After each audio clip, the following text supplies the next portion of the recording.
দীঘায় ঘুরতে গিয়ে এরকম একটা দৃশ্য দেখতে পাবো কখনো ভাবিনি। ঘুরতে ঘুরতে চলে আসলাম কাজু বাগানের কাছে। এখানে প্রচুর কাজু পড়েছিল।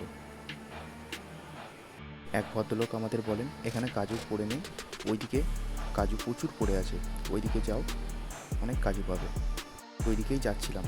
কিছুটা কাজু নিয়ে চলে যাচ্ছি আমাদের দ্বিতীয় গন্তব্যস্থানে। গ্রামের কি সুন্দর অপরূপ দৃশ্য দেখুন, আগে কখনো দেখিনি।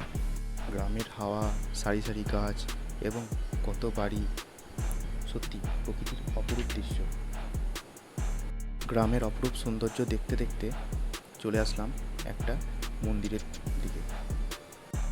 কি সুন্দর এখানে গাছগুলো দেখুন, ছোট্ট ছোট্ট বাড়ি, কত সুন্দর গাছগুলো এখানে। সত্যি পরিবেশটা এতটাই সুন্দর, মুগ্ধ হয়ে গেছি।